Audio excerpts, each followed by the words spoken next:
Okay, so will be starting bank reconciliation statement. Bank reconciliation का मतलब क्या होता है? पहली बात तो ये, रिकंसिलिएशन का मतलब क्या होता है? किसी को पता है what is the reconciliation? Reconcile करने का मतलब क्या होता है? रीचेक, या फिर देखो रिकंसाइल बेसिकली मतलब ये होता है डिफरेंसेस को एलिमिनेट करना, ठीक है ना। यानी कि जब दो बंदों में कभी फड्डा हो जाता है तो बोलते हैं ना कि यार रिकंसाइल कर लो, मतलब डिफरेंसेस, कोई गलतफहमी हो गई है, कोई मसला हो गया है, उसको रिकंसाइल कर लो। रिकंसाइल करने से मुराद ये होता है कि भाई जैसे कि अलग अलग, जैसे कि आपके पास जो है अहमद है, अहमद के पास जो है ना, कहते हैं सुबह घर से लेके निकला था पैसे, ठीक है ना, 500 रुपए। अब इसने खर्च किए पैसे थोड़े बहुत, उसको जो है ना इसके हिसाब से, इसकी कैलकुलेशन के मुताबिक जो है होने चाहिए थे 300, उसने जब निकाले जेब से चेक किए तो वो तो 180 रुपए। तो अब क्या होगा? अब ये रिकंसाइल करेगा, सोचेगा कि यार सुबह निकला था इतने पैसे थे, कहाँ कहाँ खर्च हुए माइनस करूंगा, कहाँ कहाँ से आए हैं वापस ऐड करूंगा, तो बराबर आने चाहिए कि नहीं। तो मतलब ये रिकंसाइल करने का था, टैली करना है, रीचेक करना, ये डिफरेंस इसको खत्म करना होता है, ठीक है। अच्छा, अब आप ये देखो बैंक रिकंसिलिएशन स्टेटमेंट क्या चीज है। बैंक रिकंसिलिएशन स्टेटमेंट का मतलब होता है कि अगर आपके बैंक में जो है कुछ पैसे पड़े हुए हैं, हमारे बैंक अकाउंट के अंदर पैसे होते हैं, ठीक है। अब हमारे हिसाब से जितने पैसे होने चाहिए, बैंक वालों से कॉल करके पूछेंगे कि भाई अकाउंट में कितना बैलेंस है। अगर बैंक वाले भी उतना ही बताते हैं, ऑल ओके है, अल्लाह अल्लाह खैर से अल्लाह, बिल्कुल मसला हल है, कोई टेंशन की बात नहीं है। लेकिन अगर मेरे हिसाब से, मेरी बुक्स में हिसाब आ रहा है कि बैंक में होने चाहिए 2 लाख रुपए, बैंक फोन किया, बैंक वाले कह रहे हैं नहीं आपके अकाउंट में तो है ना 50,000 रुपए। अब क्या टेंशन वाली बात है, ठीक है, आपको टेंशन होगी, आप बोलोगे यार ये कहाँ गए पैसे, फिर आप बनाओगे रिकंसिलिएशन। अब रिकंसाइल करते हुए आप देखोगे भाई क्या गलती है, क्यों फर्क आ रहा है ये। अब गलती किस वजह से हो सकती है? हो सकता है कि बैंक वालों से मिस्टेक हो गई हो सकता है कि आपकी मिस्टेक हो, ठीक है ना। अब आप ढूंढोगे, जब ढूंढोगे मसले, तो ऐसा होगा कि कुछ गलतियां आपकी होंगी, कुछ गलतियां बैंक वालों की नॉर्मली गलती नहीं होती। बैंक में जो प्रॉब्लम होती है वो टाइमिंग डिफरेंस की होती है। टाइमिंग डिफरेंस की ये होती है कि फॉर एग्जांपल आपने किसी को चेक दिया, जैसे ही आप किसी को चेक दोगे अपने पास क्या लिखोगे? पैसे गए, निकल गए, हमने किसी को पेमेंट कर दी है। लेकिन बैंक वाले कब रिकॉर्ड करेंगे? जब हम चेक देंगे किसी को, बैंक वालों को कोई कौन बताएगा कि हमने किसी को चेक दिया है? जब वो बंदा चेक लेकर बैंक जाएगा पैसे निकलवाने के लिए। तो दिस इज द डिफरेंस। ये क्या है? टाइमिंग डिफरेंस है। इसको कहते हैं हम अनप्रेजेंटेड चेक, कि जब तक ये चेक बैंक में प्रेजेंट नहीं हुआ पेमेंट के लिए, तब तक बैंक वाले रिकॉर्ड नहीं करेंगे इसको। इस वजह से क्या होगा? डिफरेंस आएगा। इसी तरीके से एक और फर्क होता है कि अनक्रेडिटेड डिपॉजिट, यानी कि आपको किसी ने चेक दिया, या तो आपने, जैसे ही आपके पास चेक रिसीव होता है ना, फौरन हम रिकॉर्ड कर लेते हैं कि भाई पैसे आ गए, ठीक है। लेकिन हमारे पास जो है कहते हैं बैंक वाले कब रिकॉर्ड करेंगे?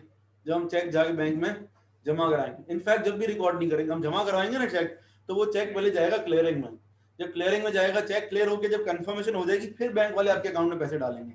तो ये इतने टाइम के बीच में भी क्या होता है, इसको बोलते हैं कैश इन ट्रांजिट, कि आपने चेक जमा करवा दिया लेकिन आपके अकाउंट में पैसे नहीं आए। नॉर्मली कितने दिनों बाद आते हैं? 2 दिन बाद या 1 दिन बाद। अगर सेम बैंक है तो उसी वक्त आ जाएंगे।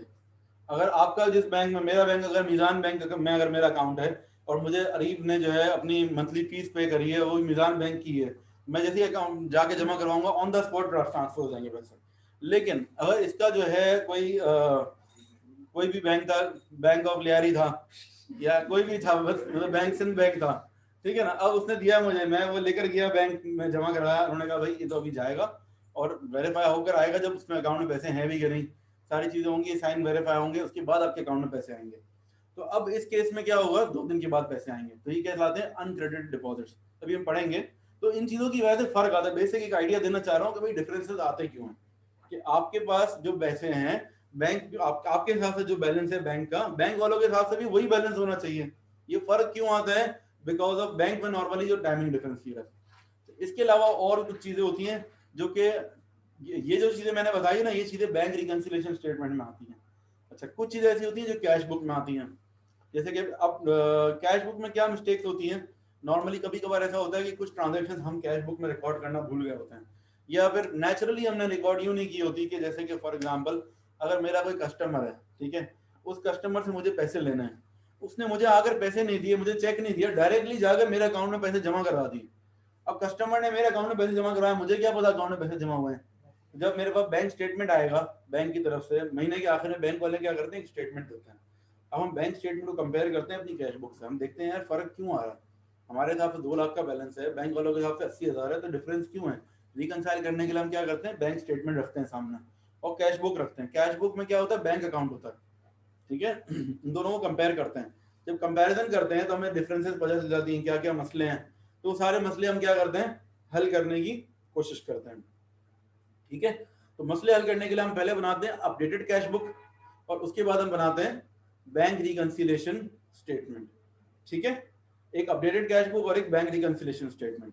अपडेटेड कैश बुक में क्या क्या आएगा, देखो updated cash book, updated cash book, updated cash book में देखो बैलेंस ब्रॉट डाउन आएगा डेबिट साइड पर। उसके अलावा नॉर्मली डेबिट साइड पर क्या आता है, देखो एक तो आपके पास जो है कहते हैं डायरेक्ट क्रेडिट या ऑनलाइन ट्रांसफर, डायरेक्ट क्रेडिट या फिर ऑनलाइन ट्रांसफर, जो कस्टमर ने आपके अकाउंट में पैसे जमा कराए थे, डायरेक्ट क्रेडिट या ऑनलाइन ट्रांसफर। इसके अलावा और क्या आ सकता है यहाँ पर, इंटरेस्ट रिसीव्ड। अगर बैंक में आपका जो अकाउंट है वो सेविंग अकाउंट है तो इंटरेस्ट रिसीव्ड, आपको इंटरेस्ट मिलता है, ये आ सकता है। क्रेडिट साइड पर क्या आ सकता है आपका, बैंक चार्जेस। देखो बैंक में जब हमारा अकाउंट होता है ना तो बैंक वाले कुछ चार्जेस भी डिडक्ट करते हैं, अकाउंट बैंक में रखने के कुछ चार्जेस होते हैं जो कि बैंक वाले डिडक्ट करते हैं, बैंक चार्जेस। और इसके अलावा क्या हो सकता है, और ये वो चीजें हैं जो कि कैश बुक में हम रिकॉर्ड नहीं की हुई हमने, ठीक है ना। तो अब ये सारी चीजें अपडेटेड कैश बुक में आएंगी। और इसके अलावा स्टैंडिंग ऑर्डर, स्टैंडिंग ऑर्डर और इंटरेस्ट पेड, ठीक है। ये सारी चीजें वो हैं जो कि नॉर्मली, अच्छा dishonoured check,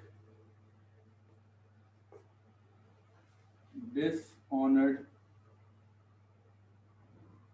check, dishonoured cheque का मतलब क्या होता है कि किसी ने आपको पेमेंट की थी, चेक दिया था, ठीक है, आपने सोचा पैसे आ गए, आपने उसको रिकॉर्ड कर लिया डेबिट साइड पर, अब एक्चुअली पैसे आए नहीं है, बैंक वालों ने चेक को डिसऑनर कर दिया। डिसऑनर मतलब आप बोलते हैं, आपने वर्ड सुना होगा चेक बाउंस हो जाना।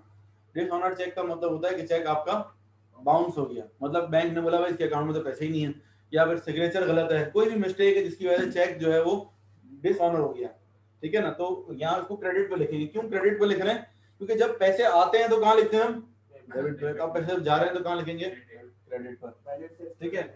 अब जो हमारा जो बैलेंस बैलेंस सीडी आएगा, बैलेंस सीडी आएगा, ये हमारा करेक्टेड बैलेंस है, मतलब हमने सारी गलतियां ठीक कर ली हैं।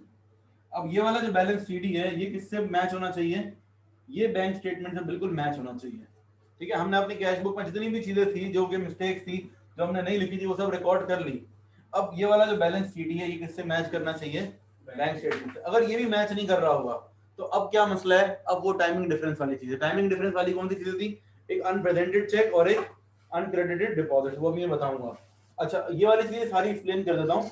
ये डायरेक्ट क्रेडिट या ऑनलाइन ट्रांसफर तो मैंने बता दिया, किसी ने अगर अपने अकाउंट से ऑनलाइन ट्रांसफर कर दिए पैसे या डायरेक्टली हमारे अकाउंट में जमा करवा दिए, ये दोनों चीजें तकरीबन एक ही बात है।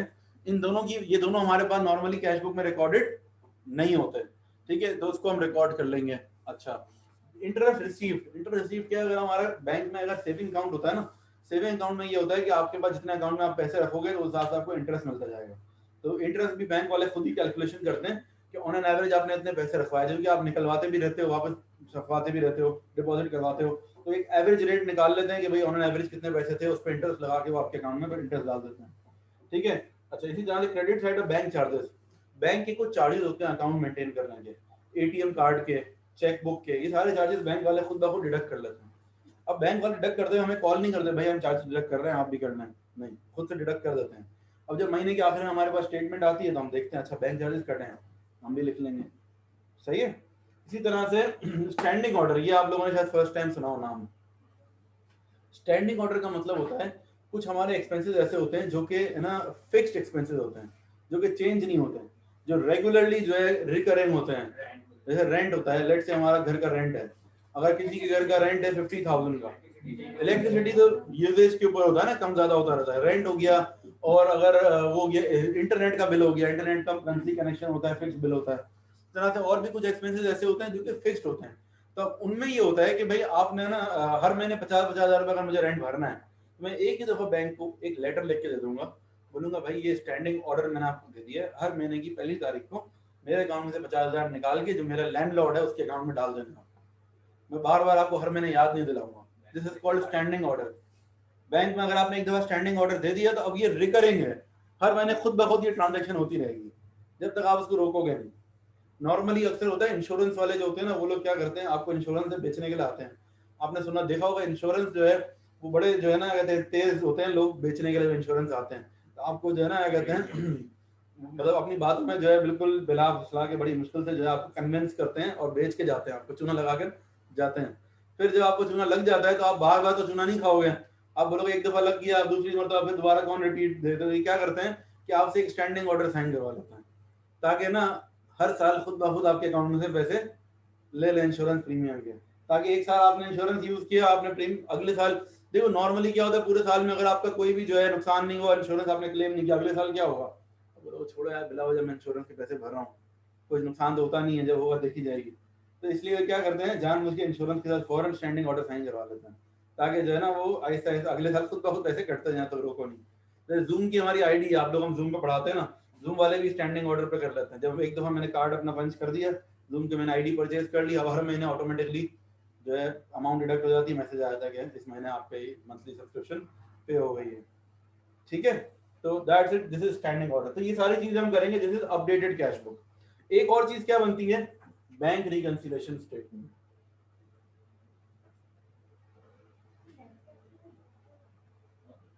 Bank reconciliation statement, bank reconciliation statement ये क्या चीज होती है? देखो जितनी चीजें कैश बुक में से मिसिंग थी, जो कैश बुक की मिस्टेक्स थी, वो हमने कहां सही कर ली, अपडेटेड कैश बुक में। अब वो चीजें जो कि कैश बुक की मिस्टेक्स नहीं है, ठीक है, अब वो चीजें जो कैश बुक की मिस्टेक्स नहीं है उनको हम कहां ठीक करेंगे, उनको हम बैंक रिकंसिलिएशन स्टेटमेंट में ठीक करेंगे। बैंक रिकंसिलिएशन स्टेटमेंट स्टार्ट होती है बैलेंस एज पर,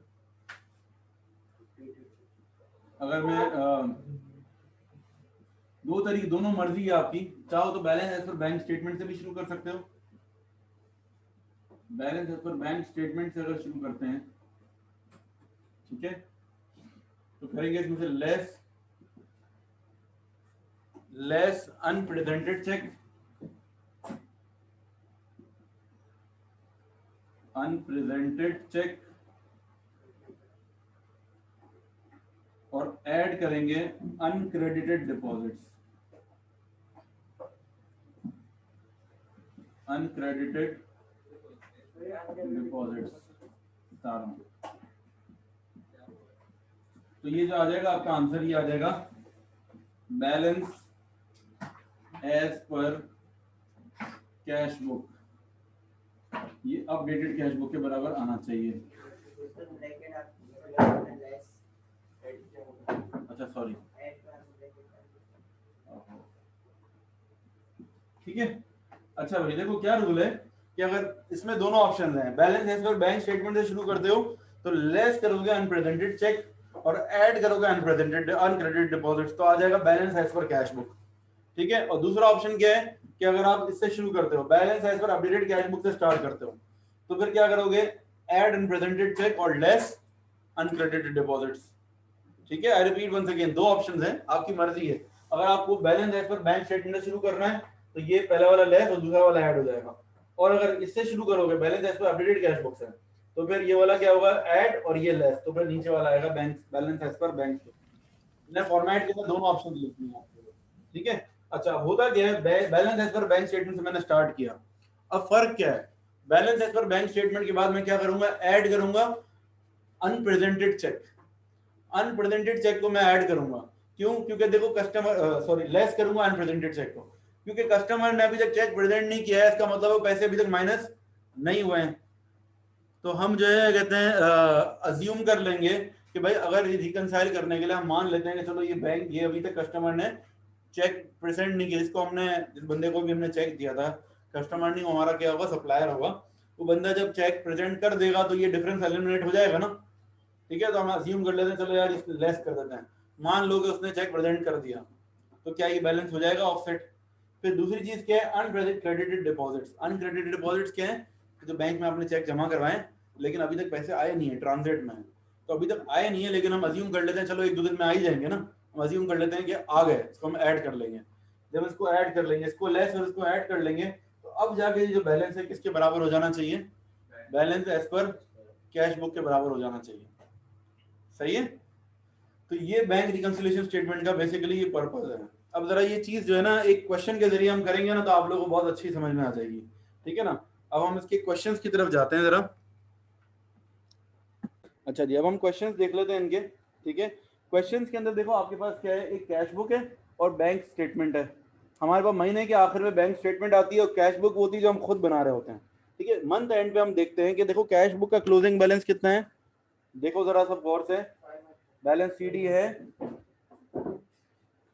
4202, बैलेंस सीडी जो कैश बुक का दैट इज 4202, और बैंक स्टेटमेंट का जो क्लोजिंग बैलेंस है दैट इज 3950। बैंक स्टेटमेंट में देखो 3 कॉलम है ना, ठीक है ना, तो तीसरा कॉलम बैलेंस का है, तो लास्ट जो है आखिर में बैलेंस सीडी कितना आ रहा है 3950। अब आप ये देखो जरा डिफरेंस इन दोनों का जो डिफरेंस है उसको एलिमिनेट करने के लिए हमें क्या करना पड़ेगा, पहले अपडेटेड कैश बुक बनानी पड़ेगी और फिर bank reconciliation statement. Updated cash book में क्या आएगा, वो चीजें जो कि ओरिजिनल कैश बुक में से मिसिंग है, वो चीजें जो कैश बुक में नहीं लिखी हमने, वो सारी की सारी कहाँ आएंगी, अपडेटेड कैश बुक में। कौन कौन सी चीजें, इसको आइडेंटिफाई कैसे करेंगे, ढूंढेंगे कैसे। अच्छा देखो, कैश बुक और बैंक स्टेटमेंट ना एक दूसरे का मिरर इमेज होता है। मिरर इमेज में क्या मतलब होता है, जो मिरर यहाँ देख रहे हैं मिरर में भी एग्जैक्टली वही होता है, कुछ फर्क होता है, ऑपोजिट, यूं लेफ्ट राइट होता है। कि अगर आप अपने सर पे जो है ना यहाँ पर अगर नजर का टीका लगाओ तो मिरर में देखोगे तो इधर दिखेगा आपको, ठीक है ना, क्या वो मतलब।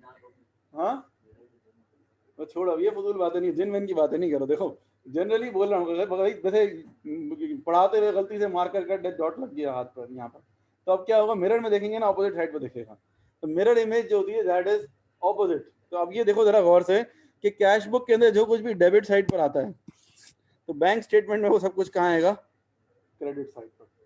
इसी तरह से कैश बुक में जो कुछ भी क्रेडिट साइड पर आता है, बैंक स्टेटमेंट में सब कुछ कहाँ आएगा, डेबिट पर, ऑपोजिट साइड्स पर। अब जरा कंपैरिजन कर लेते हैं।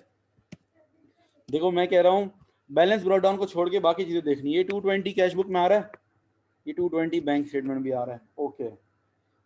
94 आ रहा है, नहीं 94 यहाँ भी आ रहा है। जो चीजें नहीं आ रही होंगी वो हमें देखनी है कि मिसिंग है, उसको लिखेंगे। ये 346 नहीं आ रहा, देखो 346 कैश बुक में है लेकिन बैंक स्टेटमेंट में नहीं है। फिर ये 288 कैश बुक में है लेकिन बैंक स्टेटमेंट में नहीं है, ठीक है ना। इसका मतलब है ये इनको देखना पड़ेगा कि ये क्या चीजें हैं। ये वो चीजें हैं जो कि बैंक स्टेटमेंट में नहीं है।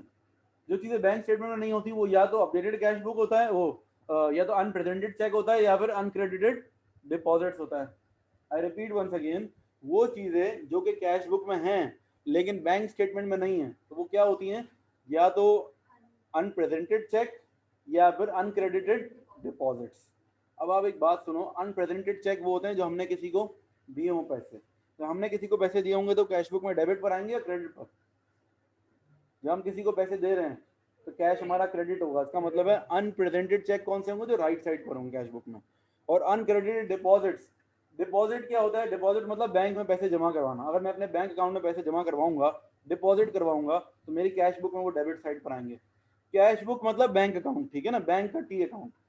जो बैंक का टी अकाउंट बनाते हैं ना उसको मैं कैश बुक बोल रहा हूँ, ठीक है। कैश का मतलब कैश और बैंक दोनों होता है अकाउंटिंग की टर्मिनोलॉजी में। मतलब कैश बुक जो है, कैश बुक के अंदर कैश भी आता है और बैंक भी आता है, दोनों आते हैं। अच्छा जी, तो बात ये है कि ये दोनों क्या है, ये दोनों अनक्रेडिटेड डिपॉजिट्स।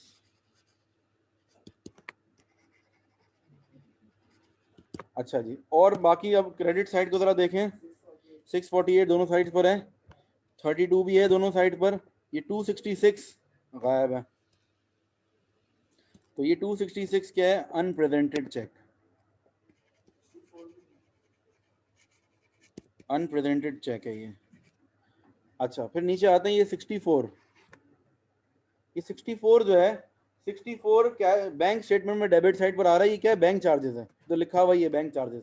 तो ये कहाँ आएगा, देखो आप लोग एक बात को याद रखो, जो चीजें बैंक स्टेटमेंट में हैं लेकिन कैश बुक में नहीं है, तो वो कहाँ आएंगी, अपडेटेड कैश बुक में। अपडेटेड कैश बुक बनाने का मतलब ही क्या है तो वो चीजें उसमें लिखनी है जो कि हम कैश बुक में पहले लिखना भूल गए थे, किसी भी वजह से वो कैश बुक में नहीं लिखी हुई थी, तो वो अब कहाँ आनी चाहिए, अनअपडेटेड कैश बुक में।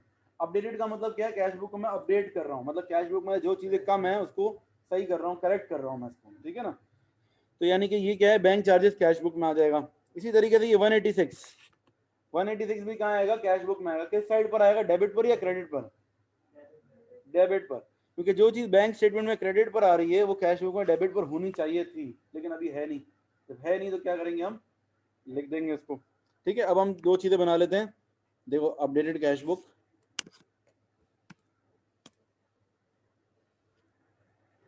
अपडेटेड कैश बुक,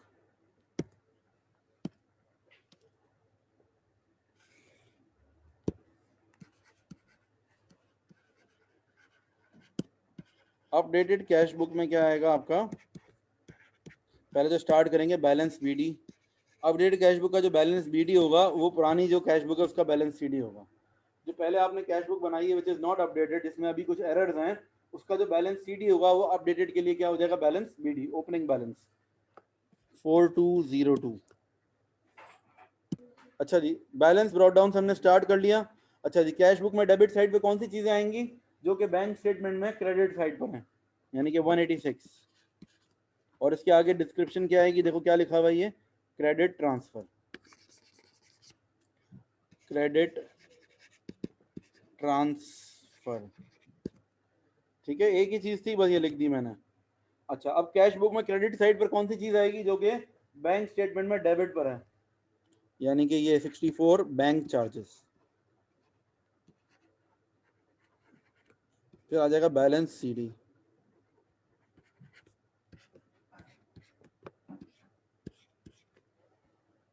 ठीक है, बैलेंस सीडी आ जाएगा। Heavier side minus lighter side करके बैलेंस सीडी निकालो जल्दी से।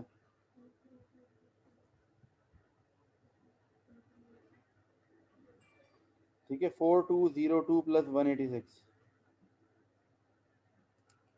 ये हो जाएगा 4388। इसमें से माइनस करेंगे हम 64,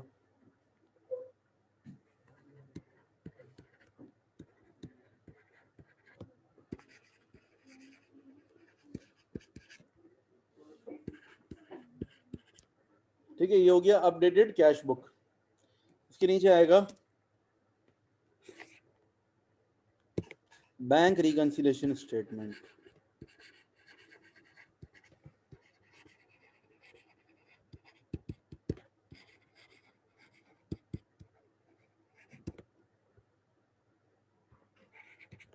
बैंक रिकंसिलेशन स्टेटमेंट स्टार्ट करेंगे balance as per bank statement से। Balance as per bank statement कितना है, 39, ये 3950 नहीं है, 3956 है, यहाँ पर थोड़ा सा मिस प्रिंट है, इसको 6 कर लो, 3956, ठीक है। इसमें ऐड करेंगे, अच्छा अनप्रेजेंटेड चेक इसमें से माइनस है और ऐड है uncredited deposit, less unpresented cheque. Unpresented cheque कौन सा है, ये 266, ठीक है ना। देखो अब जो बैंक रिकंसिलिएशन कर रहे हैं, आप कहाँ से वैल्यूज आएंगी, वो वैल्यूज जो कैश बुक में है लेकिन बैंक स्टेटमेंट से गायब है। ऊपर वाली दोनों वैल्यूज कौन कौन सी, एक ये है 266 और लेफ्ट साइड पर जो है ये 346 और 288। ये 266 जो है अनप्रेजेंटेड चेक हो गया, और ऐड करेंगे अनक्रेडिटेड डिपॉजिट्स,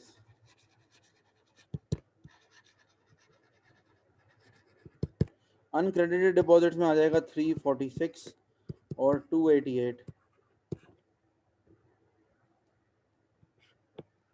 ठीक है। ये प्लस करके मुझे बता दे प्लीज, ये 346 एंड 288, 634, इनको ऐड कर, अब तीनों को टोटल कर लो तो ये आना चाहिए 4324, मतलब 3956 minus 266 plus 634,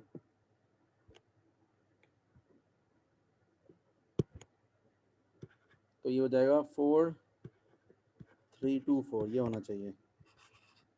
balance as per updated cash book.